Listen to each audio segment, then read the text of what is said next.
Massa el Khair. Bienvenue dans L'Orient la nuit, le rendez-vous de ceux qui veillent. Un podcast réalisé par Anthony Samrani, Stéphanie Khouri et la rédaction de L'Orient le jour depuis Beyrouth. Bonsoir et bienvenue pour ce 4e épisode de L'Orient la nuit. J'espère que c'est devenu un rendez-vous pour vous autant que ça l'est pour nous désormais.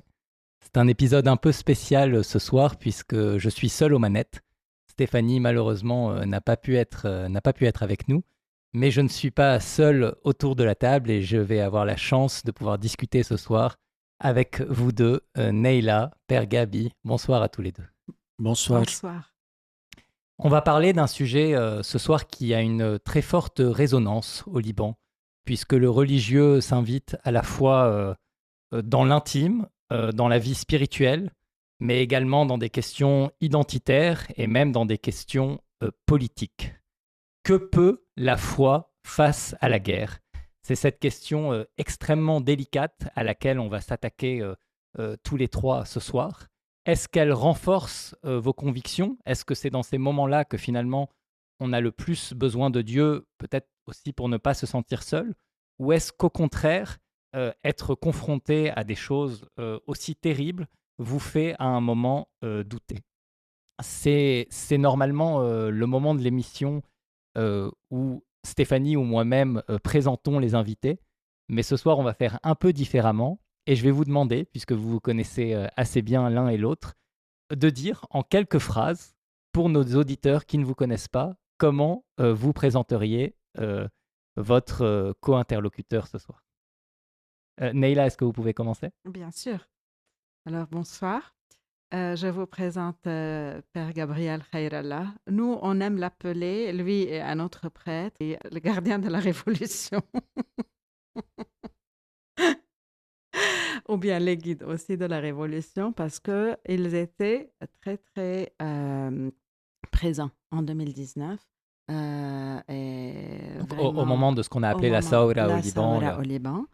Et donc très, très actif et très présent. Et pour moi, c'était ça vraiment aussi, voir la foi en action. Père Gabi est aussi prêtre jésuite et enseignant à l'Université Saint-Joseph, à Beyrouth et à Tripoli. Et il est aussi connu pour être un prêtre très proche des gens, très marrant d'ailleurs, mais à la fois très profond. Et on a des amis communs.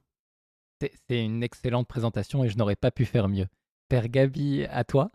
Alors moi, je présenterai Neila comme étant Dame Courage, parce que c'est une femme très courageuse qui a pris beaucoup de positions, que ce soit à l'université, que ce soit pendant la Saoura, que ce soit dans sa lecture de l'islam, très, non seulement courageuse, mais très audacieuse.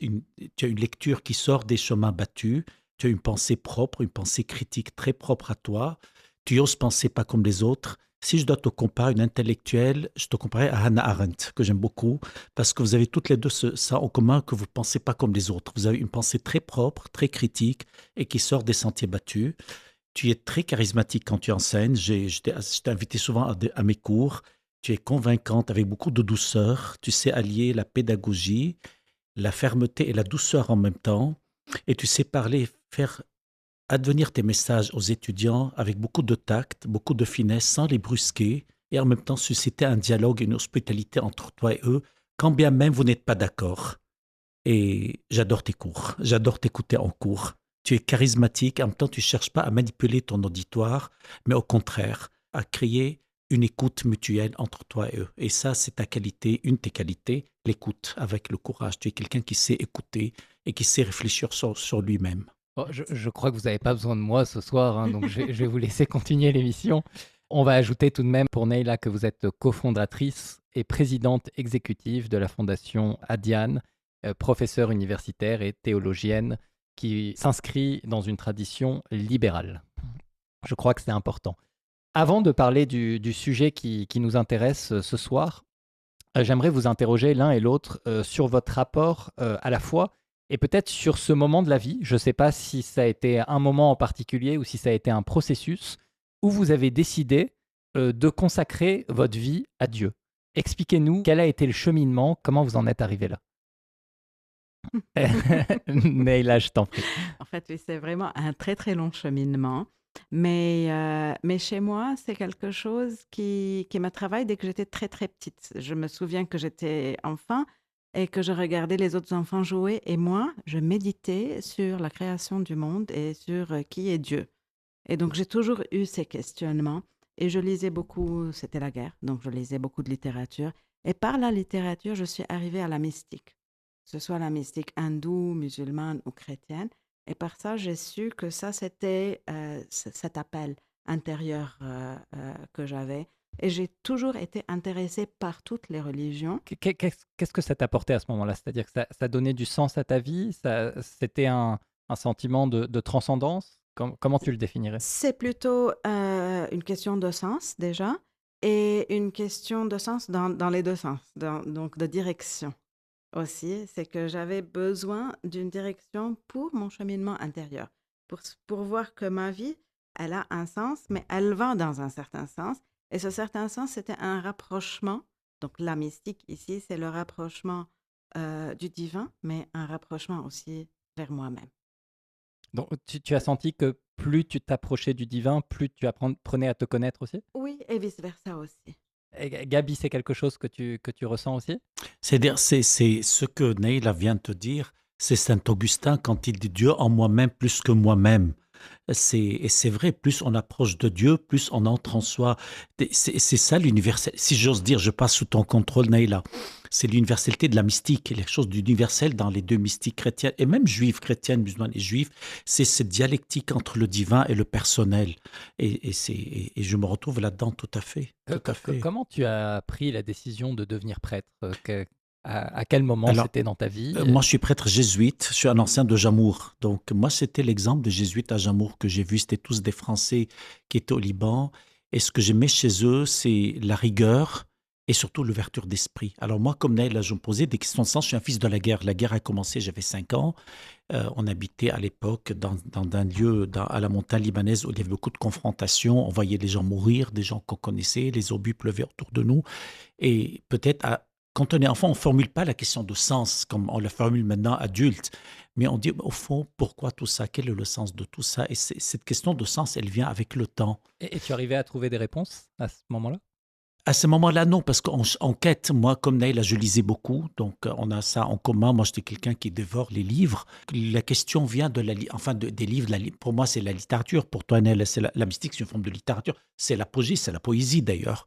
Et c'est dans la littérature et les dialogues avec ces pères jésuites que j'ai eu comme maîtres, et qui étaient des grands humanistes, que petit à petit, ce désir de suivre le Christ de cette façon-là, qui est la voie religieuse dans la compagnie de Jésus qu'on appelle les jésuites, mais c'est un cheminement qui est très long aussi et qui met du temps à germer. Comment vous définiriez aujourd'hui, là encore, l'un l'autre, votre rapport à la foi?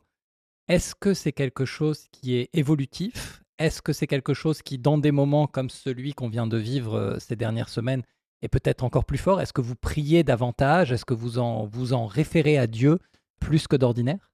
Alors pour moi, en fait, il y a même un hadith en islam qui dit quelque chose dans le sens que la voix, c'est quelque chose qui augmente et qui diminue.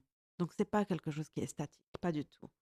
Et pour moi, la foi est synonyme de liberté aussi. Donc il faut être libre pour avoir la foi. Ça ne peut pas être quelque chose qui est un dogme, donc des idées qui sont dans une boîte. C'est ça. La foi, c'est quelque chose qui vient de l'intérieur. Et donc bien sûr que ça va changer. Et donc j'ai eu des moments différents dans ma foi, dans ma perception de Dieu, de l'au-delà. Et chaque fois, il change. Il change avec ce qui se passe autour de nous. Pour moi, ce qui est peut-être, il y a la foi en Dieu, il y a la foi en l'homme. Et quand il y a ces guerres et toute cette horreur, c'est la foi en l'homme qui est brisée. Et Donc qu'il faut tu qu'on... doutes pas de Dieu, mais tu te dis, ce que Dieu nous a donné, voilà ce que nous en avons fait? Bien sûr, oui.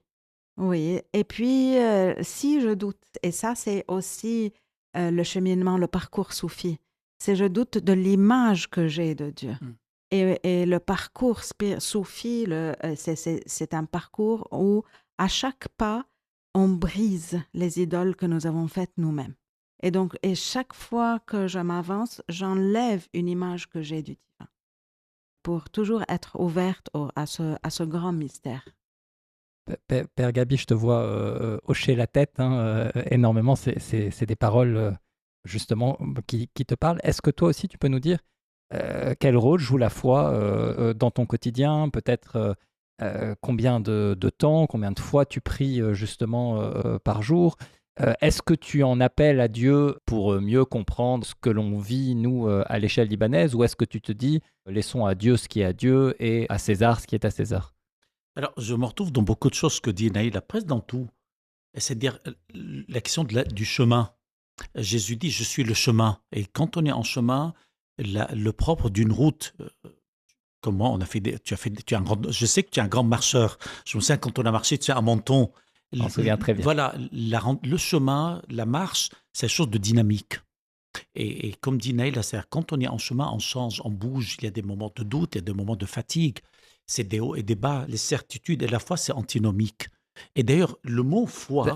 On peut s'arrêter un peu là-dessus parce que je pense que pour beaucoup d'auditeurs, et peut-être qui n'ont pas le même rapport au religieux que celui que vous pouvez avoir, ça paraît très contradictoire cette phrase. Comment la foi peut être autre chose qu'une certitude? En anglais, on dit I believe. Oh, I believe. C'est pas I'm sure. Je crois en Dieu. Même en français, c'est pas je suis. Enfin, c'est pas j'ai la certitude. Le mot croire porte en lui sémantiquement le germe du doute et de la liberté. Je souscris parfaitement à ce que Naïla. Quand tu dis je crois, je pense que je crois. Le mot je crois porte en lui une non-certitude. Sinon, où est ma liberté de croire? Et est-ce que tu en doutes davantage dans des moments comme celui de la guerre? Est-ce que quand tu vois, je vais peut-être être un peu caricatural, hein, mais je pense que c'est important de poser la question comme ça, c'est-à-dire que quand on voit des frappes aériennes qui provoquent la mort d'enfants, de familles, quand on voit les discours de haine à l'échelle d'un pays, quand, et vous, votre génération, beaucoup plus que la mienne, vous avez vécu une grande partie de votre vie pendant la guerre, est-ce qu'on ne se dit pas à un moment, mais c'est Dieu tout ça? Enfin, si Dieu existe, où il est? À quoi il sert? Est-ce qu'il est en train de dormir ou... Alors, c'est dans la Genèse, il y a deux épisodes assez intéressants dans la Genèse. Le premier, c'est quand Dieu crée le monde, il dit à un moment à l'humain, fructifiez la terre, travaillez-la. En hébreu, c'est soyez responsable de la terre, comme si Dieu se démait librement. Et ça, c'est Hans Jonas qui parle beaucoup de ça, c'est ce philosophe juif qui essaie de trouver Dieu après Auschwitz. Autrement dit, Dieu se retire souverainement de la création. C'est un midrash juif auquel je soustrais pour que l'humain continue l'œuvre de la création, mais librement. Et donc, quand vous avez deux filles, quand vous laissez la liberté, il y a le pour et le contre. Avec une barrière, d'écoute de tous les arbres du jardin, sauf celui-là, parce que ce n'est pas l'arbre de connaissance, c'est un arbre de maîtrise de l'autre. Et puis, c'est là où on voit ce serpent qui vient, qui disqualifie Dieu, parce qu'on ne sait pas d'où il vient, mais ce n'est pas Dieu. Donc, le mal n'est pas Dieu, c'est là où... Et qui se met à manipuler la femme et l'homme. Donc, déjà, il y a des garde-fous dans la Bible. La deuxième chose, c'est Caïn. Quand Dieu, à un moment, Caïn, il est jaloux parce que tout le monde s'occupe de Caïn. Vous savez, Ève, il dit, j'ai eu un enfant avec Dieu. C'est déjà terrible pour Caïn. Et donc, tout est pour Caïn. C'est normal que Dieu s'occupe de laisser pour compte. Et puis l'autre, il est jaloux et Dieu lui parle. Il dit, la bête qui est en toi, tapis-la, c'est-à-dire maîtrise-la. Avec une recommandation qui était à l'humain, maîtriser l'animal, c'est l'animalité intérieure. Donc, il y a une liberté fondamentale dans la création. Alors, peut-être le récit de Genèse cherche à, entre guillemets, disqualifier Dieu. Alors, moi, honnêtement, mon doute vient moins des guerres que des maladies. Parce qu'on peut dire les guerres, c'est la liberté humaine, c'est le désir de l'homme. Et la mythologie grecque en parle beaucoup. Moi, là où ma foi, elle est un peu remise face à la maladie des enfants, par exemple, un cancer d'un enfant, ça, c'est beaucoup plus, ça m'interroge beaucoup plus. Neil a dit moi aussi. Bien sûr. Bien sûr, cet enfant, moi j'ai des amis qui ont perdu leur fille de 4 ans, il a un cancer très sévère. Et la maman me disait, pourquoi? Et qu'est-ce que tu lui as répondu? Je ne sais pas. Mais qui a une réponse? Les philosophes, depuis des années, des millénaires, se cassent les dents. On ne sait pas. Le problème, on n'a pas de réponse. Et chaque réponse va engendrer une question, qui va engendrer une réponse. Moi, je préfère dans ce cas-là dire, écoute, je ne sais pas. Tout ce que je peux te dire, je suis là à tes côtés. je compatis, c'est un peu condescendant de ça. J'essaie de sentir le peu de ta souffrance, mais je n'ai pas de réponse. Je suis démuni. On est démuni face à certaines questions. Il faut accepter cela aussi. Mais quelqu'un, et je crois qu'au Liban, on a tous de nombreux exemples en tête, hein, quelqu'un qui va prier tous les soirs, qui va être dans un moment de confidence avec Dieu, qui va être aussi dans un moment d'attente vis-à-vis de Dieu, et qui voit que ça n'a aucun impact, il peut venir à un moment chez vous et vous dire mais est-ce que ça sert à quelque chose de continuer de prier? Et qu'est-ce que vous lui répondez? Alors pour moi, je pense, la prière aussi, c'est un cheminement. Et donc, ça peut commencer par une prière où on demande des choses. Et puis, ça devient une prière où on demande la force et le courage d'accepter ce que nous vivons, jusqu'à un moment où on demande, et ici aussi c'est un peu la tradition soufie, d'être content de ce qu'on reçoit, d'avoir le contentement de ce qu'on reçoit. Bien sûr, durant la guerre, ce n'est pas un moment pour demander le contentement, mais avoir la force, avoir surtout la force de témoigner. Le Coran parle beaucoup de témoignage. Soyez les témoins de Dieu et les témoins de la justice. Donc de témoigner pour ces valeurs que le Coran porte et nous demande de porter, de témoigner du meilleur de ce que peut être l'humain. Je pense que c'est ça ce qui est demandé de nous durant les périodes de guerre surtout durant les périodes de souffrance. Comment nous pouvons devenir un lieu qui invite le divin à habiter en nous pour qu'on puisse refléter vraiment ces valeurs, ces principes dont les personnes autour de nous ont besoin. Au Liban, je me pose souvent la question, et pardon si elle est un peu peut-être insultante, mais où s'arrête la superstition et où commence la religion? Oh, elle est super importante, la question. C'est une chose, je ne vais pas esquiver ta question, je vais faire un petit détour seulement pour l'action sur la prière. Je me méfie, la prière, ce n'est pas de l'utilitarisme aussi. Souvent, on a un rapport à Dieu donnant. Comme si c'était le Père Noël. Voilà, comme si, Dieu n'est pas un magicien. Et parfois aussi, il faut accepter, vous savez, Eti El-Soum, c'est une femme juive qui a été dans les camps de camps. Elle m'a dit, Dieu, aide-moi à t'aider dans les camps. J'ai un de frères Jésus qui a été, il est décédé maintenant, je l'ai connu, il avait 90 ans passés, il était dans les camps de concentration. À un moment, il dit, j'étais debout face à ces cadavres. Quand les Américains l'ont libéré des camps, il était en train de sortir, il voyait tous ces cadavres.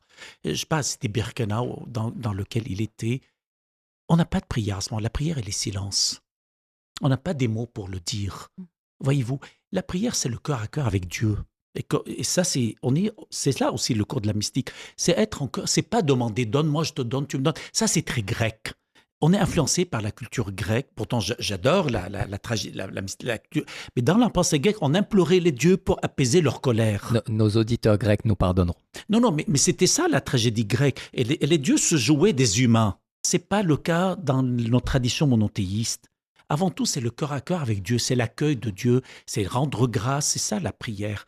Après, bon, Naïla a parlé de prière de demande, elle peut venir, mais aussi, que peut faire la liberté de Dieu face à la liberté humaine?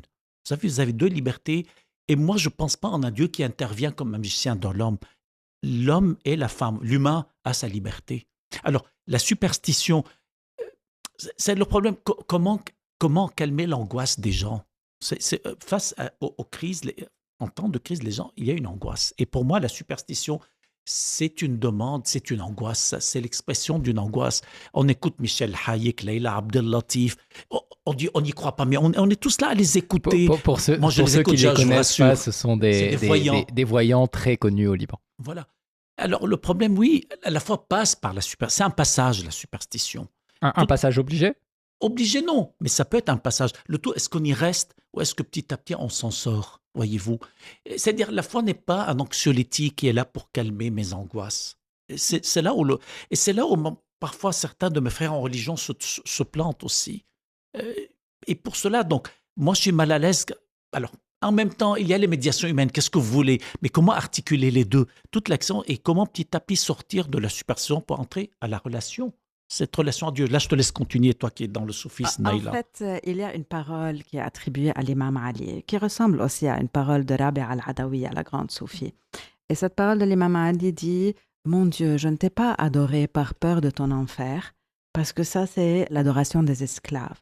Et je ne t'ai pas adoré par désir de ton paradis, parce que ça, c'est l'adoration des marchands. Mais je t'ai adoré parce que je t'aime. »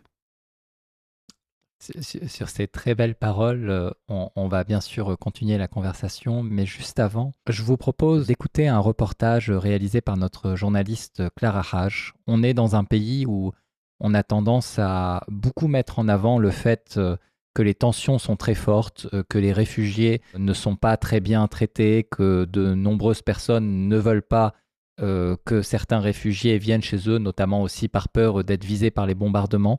Mais il y a aussi, à côté de tout cela, des très belles histoires de solidarité, et justement, on en écoute une.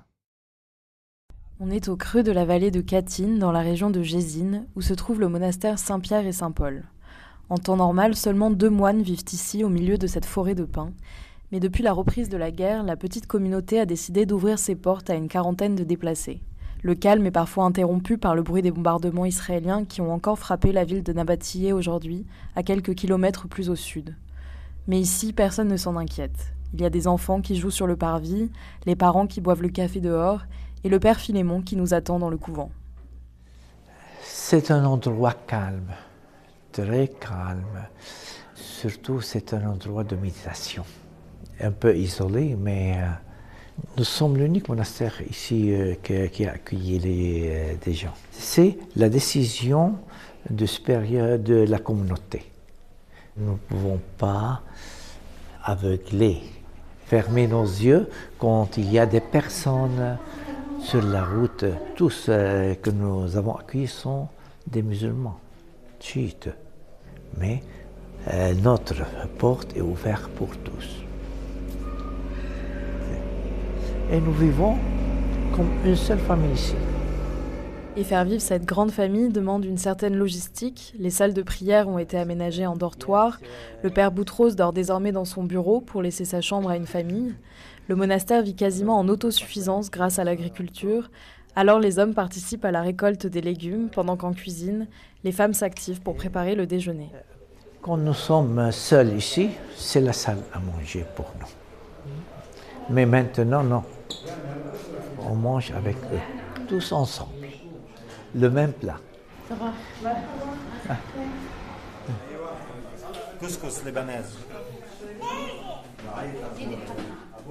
Le père Philémon veut voir dans cette cohabitation harmonieuse une preuve que la solidarité résiste à la méfiance que la guerre a entraînée entre les communautés.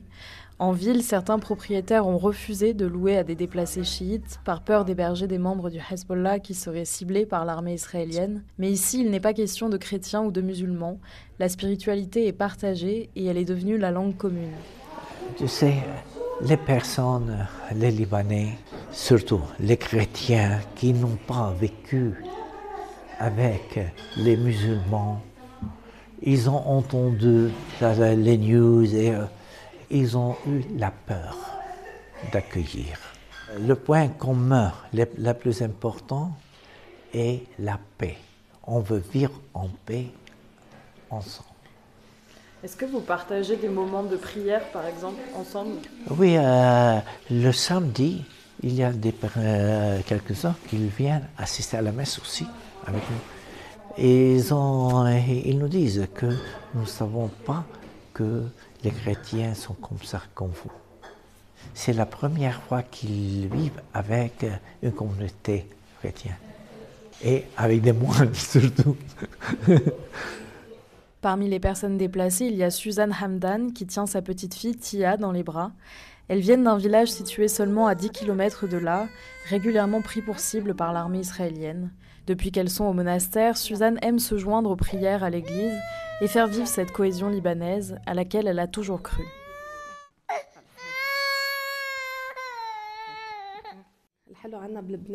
Ce qui est beau chez nous, au Liban, c'est que peu importe avec qui nous vivons, on a cet esprit.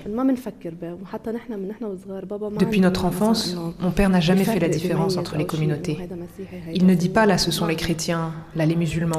Nous ne pensons pas comme ça. Ici, la coexistence est belle. On ne se mêle pas des affaires des autres. On rigole ensemble, on fume le narguilé. Je savais qu'il y avait cette entente entre les chrétiens et les musulmans, mais je n'avais pas réalisé à quel point, en vivant ensemble, on s'entendrait à ce point.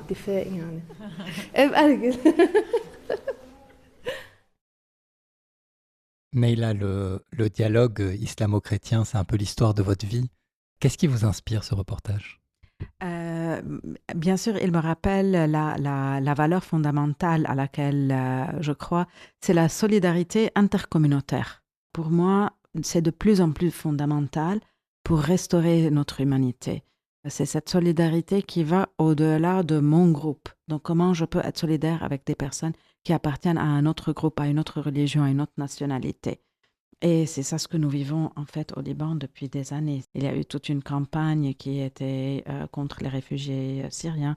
Aujourd'hui, c'est interne, bon, c'est plus politique, mais comment dépasser ces clivages et comment pouvoir vraiment être en solidarité et être en empathie avec des personnes appartenant à un autre groupe très différent qui parfois, ou bien dans le passé, a fait du mal à ma communauté. Comment ? Eh bien, en humanisant les personnes, en ne pas généralisant et en humanisant les personnes. Parce que le problème, c'est qu'on déshumanise les groupes. Et donc, on dit, eux, par exemple, les Syriens, ils nous ont fait ça. Les Palestiniens, ils ont fait ça. Mais non, nous sommes en train de parler de personnes à une époque donnée. Et puis, ça, c'est d'autres personnes. Et il faut humaniser les personnes. Et même... parfois refuser les actes de personnes, mais humaniser les personnes. Et refuser d'entrer dans cette déshumanisation, même si l'autre me déshumanise. Et c'est ça le plus important. Je suppose qu'au sein de la Fondation, vous devez être confronté à ce genre de problématique, c'est-à-dire que finalement, la politique s'invite dans ce rapport islamo-chrétien, prend peut-être beaucoup trop d'espace. Vous devez écouter parfois des discours qui font mal aux oreilles. Et donc, c'est ça le conseil que vous donnez. Et comment il est reçu ? Est-ce que ça fonctionne ? Bien sûr. Alors, nous essayons de trouver des moyens pour que ça fonctionne parce que ce n'est pas par un discours. C'est surtout en se mettant à la place des autres ou bien en pensant aux autres. Donc, parfois, ça peut être en essayant de s'imaginer comment vit l'autre. Et donc, comme ça, on réhumanise l'autre. Et parfois, en pensant à qu'est-ce qu'il croit à l'autre, quelles sont ses valeurs, quels sont ses principes. Et par exemple, si on prend 2 camps libanais, aujourd'hui 2 camps libanais, pour chacun, quel est le principe de base ?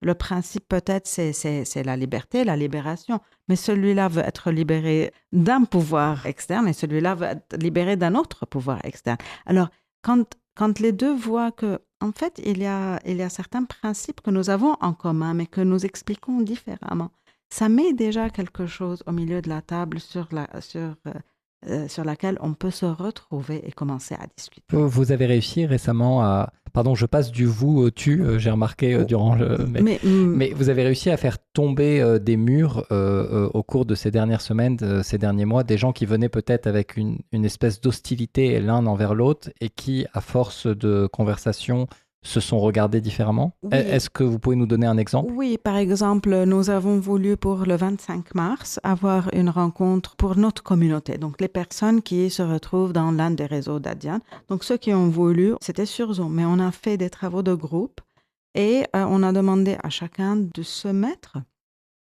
à la place de l'autre ou de penser à ce que l'autre est en train de vivre. Et là, il y a eu bien sûr de très beaux partages. Est-ce que vous en avez un en exemple ? En fait, pour moi, ce n'est pas le partage, mais c'est la prière finale. Donc, on a terminé cette rencontre avec une prière finale. Et quand on écoute les intentions de prière, on voit les intentions des personnes. Et là, les intentions de prière étaient très belles.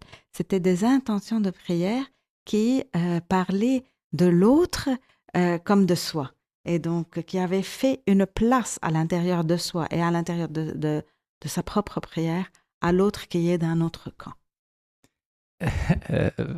Père Gabi, est-ce que vous aussi, vous êtes confronté dans votre paroisse, dans les différents lieux où vous travaillez, à des discours peut-être identitaires, politiques, qui n'auraient pas leur place dans ces endroits-là, mais qui s'invitent par la force des choses dans des moments de guerre, et comment vous y répondez ? Bien sûr, bien sûr. Chacun est confronté à ça. C'est-à-dire, quand on est dans un pays confessionnel, où vous avez 18 confessions religieuses, On ne peut pas échapper, on ne peut pas faire l'économie d'un discours identitaire qui souvent exclut l'autre.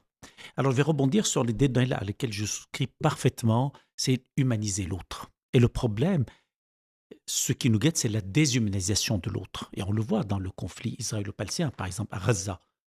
Quand je lance des drones, je déshumanise le Palestinien. Donc, il y a des familles qui meurent, mais comme c'est envoyé par quelqu'un avec des drones, tout ça, donc l'autre n'existe plus en tant qu'individu, en tant qu'être humain. On l'a vu avec les nazis dans les camps de concentration, on l'a vu avec les camps de Staline. Et dire, quand on lit toute la littérature des camps, et comme je suis prof de lettres, Dieu se sait que je passais des heures à lire, c'est-à-dire les camps, la première chose qui commence dans les camps de concentration, c'est la déshumanisation de l'autre. On cherche à déshumaniser l'autre. L'exemple le plus flagrant, si c'est un homme de Primo Levi, par exemple, pour ne citer que celui-là, ou quand j'écoutais le père Sommet, mon compagnon jésuite, qui a été dans des camps. Donc, vous avez raison, Naïla, et je suis entièrement d'accord avec vous, humaniser. En ce moment, il faut nommer les choses, humaniser la communauté chiite. Je me rappelle, quand la guerre a commencé, c'était mon tour de dire la messe à Saint-Joseph, à l'église Saint-Joseph. Je dis, écoutez, je suis en colère contre le Hezbollah. Moi, je ne mâche pas mes mots. Mais de là à stigmatiser la communauté chiite, il y a un écart. Et attention, on a le droit d'être en colère contre un parti politique. Pour moi, en l'occurrence, c'est le Hezbollah. J'ai le droit d'être en colère contre lui. Je n'ai pas le droit, en tant qu'être humain, en tant que chrétien et que prêtre jésuite, de stigmatiser toute une communauté. Parce que c'est des êtres humains, on partage la même humanité, on est tous des enfants de Dieu, c'est mes frères dans l'humanité. Alors après, on peut avoir peur. Là, tout à l'heure, le père Fulin parlait, je comprends cette peur. On dit, bon, si je veux louer à telle famille, qu'il y a un membre de Hezbollah, ça, bon, c'est des peurs malheureusement légitimes. Malheureusement. Mais en même temps, même avec les peurs, comment je vais discerner? Parce que n'oublie pas, moi je suis également français, je vois en France actuellement, toutes les extrêmes droites jouent sur la peur de l'autre et la diabolisation de l'autre. On sait que la peur est irrationnelle. Alors malheureusement, dans ce cas-là, elle est parfois justifiée. Bon, parfois elle est justifiée. Et c'est là toute une descente. Et je termine par un exemple particulier qui m'a beaucoup choqué. Je ne vais pas nommer la personne. On a décidé à l'église Saint-Joseph d'accueillir des travailleurs migrants. Donc des Soudanais et des gens du Bangladesh. Parce que personne n'en veut, ils n'ont pas des lieux d'accueil, ils n'ont pas des shelters. Donc ils sont à l'église chez nous, au premier étage, au deuxième étage. Et vous les voyez quand on vient à la messe le dimanche, c'est des femmes du Soudan, des femmes et des hommes soudanais et du Bangladesh. La semaine dernière, en sortant, un des paroissiens les plus engagés, il me dit, quand est-ce que vous allez nous débarrasser de ces énergumènes? Je dis, c'est ça le fruit de ta messe. Des êtres humains qui n'ont nulle part au lit. Il me dit, mais renvoie-les dans leur pays, mais leur pays est en guerre, le Soudan est en guerre. Et quand bien même, ils n'ont même pas un billet d'avion pour aller dans... Enfin, vous voyez, les choses sont compliquées. Et je dis, mais tu crois qu'ils ont envie d'être là, parqués comme ça dans des bureaux, avec toute la promiscuité, avec tous les problèmes? Vous croyez qu'ils sont... Ils ne sont pas au Ritz ici. C'est un paradoxe, je trouve, qui est vraiment... très prégnant au Liban, c'est-à-dire à quel point on peut passer d'un discours d'amour et d'ouverture à un discours de méfiance et de haine en quelques secondes. À quel point aussi les mêmes personnes qui vont passer des heures dans des lieux spirituels ou des heures à prier et qui vont se montrer plein d'ouverture pour autrui, vont pouvoir quelques minutes plus tard soit adhérer, soit même être eux-mêmes les moteurs de discours politiques extrêmement excluants. Donc, est-ce que finalement, ce que vous proposez, et je pense auquel on adhère tous, c'est-à-dire humaniser l'autre, est-ce que ça suffit? Est-ce que c'est un discours qui est encore audible aujourd'hui au Liban? Pardon, Anthony, tu permets seulement un truc. Quand vous parlez de discours d'amour au Liban, est-ce que vous êtes sûr de ce que vous dites, il y a Anthony? Moi, ça me fait penser, les gens qui soi-disant en discours amoureux, après qui vont stigmatiser, ça me fait penser à la belle-mère de Blanche-Neige, qui se regarde dans le miroir et qui se parle dans le miroir. C'est-à-dire, on aime les gens qui sont comme nous. Ou on aime notre reflet chez l'autre. Pour moi, il y a une sagesse dans les contes. Nous, cette belle-mère de Blanche-Neige, qu'est-ce qu'elle fait? Elle se parle au miroir. Et à un moment, quand le miroir lui revend une altérité, elle meurt. Parce qu'elle ne peut pas vivre dans l'altérité. À la fin, elle se meurt. Voyez-vous, au fond, est-ce qu'on les aime? On s'aime soi-même. On aime les gens qui sont comme nous, souvent, malheureusement. Vous êtes mariés. Quel est le drame souvent des couples? Je m'aime dans l'autre, et l'autre est un miroir. Et quand le miroir se casse, je me trouve face à l'altérité, c'est là où ça commence. Ça passe ou ça casse. Malheureusement, au Liban, on n'est pas confronté à l'altérité. On dit qu'on s'aime, on dit qu'on vit ensemble. Mais pourtant, on est le pays de la pluralité par excellence. Mais c'est là le paradoxe. Mais tous parqués dans des confessions, c'est ça le problème. On est chacun est dans son village. Moi, Khaira, la orthodoxe de Phamdoun. Encore, je suis latin, je suis devenu latin pour j'aime bien jouer. Mais tout de suite, on est catalogué sans sa confession religieuse. Et on est dans un pays, au fond, est-ce qu'on habite les uns avec les autres, les uns à côté? Je me pose des questions les uns à côté des autres. Naïla, on habite les uns avec les autres ou les uns à côté des autres? Les deux, en fait. Alors, bien sûr, le Liban, c'est un pays de la diversité parce que nous avons ça qui est inscrit dans notre constitution. Et c'est un pays vraiment qui est très différent de tous les pays qui nous entourent et de bien de pays occidentaux même. Dans son acceptation de sa diversité, le Liban n'a pas peur du religieux, n'a pas peur de la diversité. Donc, il y a des choses qui sont vraiment très bien au Liban. Mais en même temps, bien sûr, nous avons, avec le clientélisme, la corruption, le confessionnalisme, donc tous les problèmes dont nous parlons. Et il y a un problème qui est aussi, je pense, de ce que j'ai vu dans toute mon expérience dans le dialogue interreligieux. C'est que, voilà, en psychologie sociale, on parle de l'endogroupe et de l'exogroupe, et qu'il y a une identification entre moi et mon groupe. Et plus les temps sont difficiles, plus je vais essayer de voir que l'autre est mauvais pour me sentir mieux. Et donc, c'est un peu la règle, je suis bien parce que l'autre est mauvais. Donc, j'ai besoin de prouver que l'autre est infidèle ou que l'autre est un traître pour dire que ma communauté est meilleure et donc moi, je suis meilleur. Et c'est un peu ça ce qui se passe. Et ça augmente avec les crises économiques, avec les crises sécuritaires et politiques. Et donc, il y a beaucoup à faire. On vous a demandé à tous les deux de choisir un texte pour pouvoir le lire ce soir. On va commencer avec vous, Naïla. Quel texte avez-vous choisi? En fait, j'ai choisi un texte qui me parle dès que j'étais petite. C'est un texte qui n'est pas du tout un texte islamique ou mystique, parce que ce soir, nous parlons aussi de la foi et de la guerre. Et donc, c'est un texte qui est plutôt relié à la guerre et qui vient d'une pièce de Jean-Paul Sartre qui s'intitule « Mort sans sépulture ». Et elle dit dans le texte « Tu es mort et mes yeux sont secs ». Est-ce que vous pouvez nous le lire? « Tu es mort et mes yeux sont secs. Pardonne-moi, je n'ai plus de larmes. Et la mort n'a plus d'importance. Dehors, ils sont 300 couchés dans les herbes. Et moi aussi, demain, je serai froide et nue, sans même une main pour caresser mes cheveux. Il n'y a rien à regretter. Tu sais, la vie non plus n'a pas beaucoup d'importance. » Pourquoi vous avez choisi ce texte? Ce texte donc, me parle dès que j'étais petite et qu'on voyait la guerre. Et ce texte me parle parce qu'à un certain moment, pour moi, avec tout ce qu'on a vu, et surtout avec Reza m'a beaucoup rappelé ce texte, et puis ce qu'on a vu, que quand la mort n'a plus beaucoup d'importance, et finalement, la vie n'a plus beaucoup d'importance. Mais c'est à ce moment-là, je pense, que le vrai témoignage a lieu. J'ai une amie en Palestine qui est en fait la première femme qadi shara, donc la première femme qadi musulmane au monde, et qui s'appelle Soumoud d'ailleurs, wow, qui signifie donc résilience et résistance.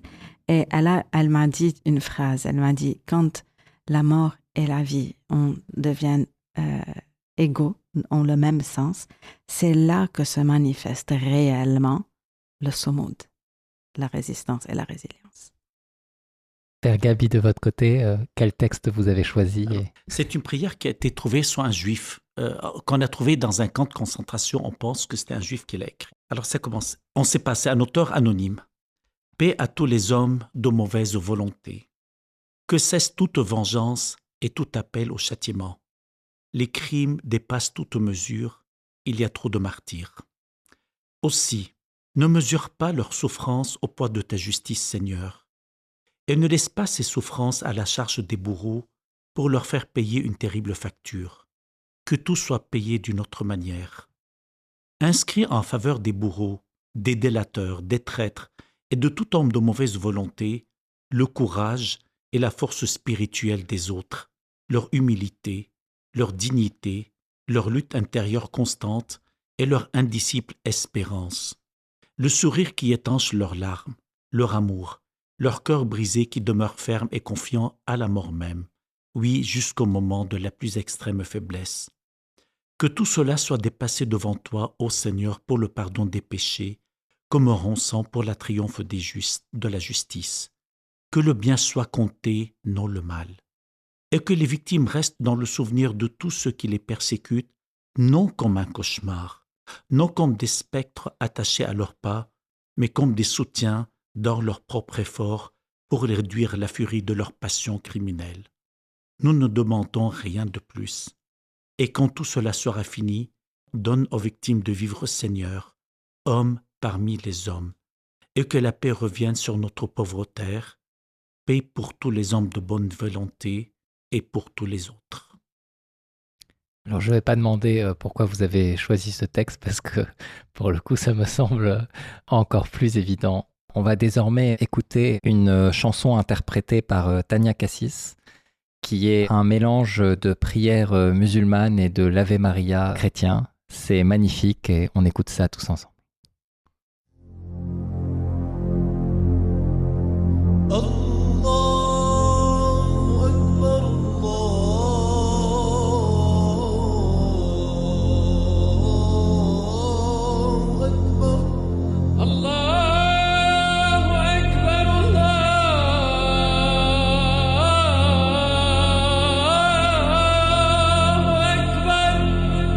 أشهد أن لا إله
Vous ne pouvez pas le voir, mais vous l'avez sans doute ressenti, énormément d'émotions autour de la table. J'étais vraiment très touché par cette émission, par vos mots, par votre sensibilité, par votre amitié, par votre humanisme. Je crois qu'on manque de gens comme vous aujourd'hui, au moins à l'échelle du Liban, pour ne pas dire plus. Et je vous remercie sincèrement du plus profond du cœur d'avoir été avec nous ce soir. Merci Neila. Merci Anthony. Merci Père Gabi. Merci. Lorient la nuit, c'est fini pour cette semaine et on se retrouve dès la semaine prochaine pour un épisode très spécial que Stéphanie animera depuis Saint-Malo.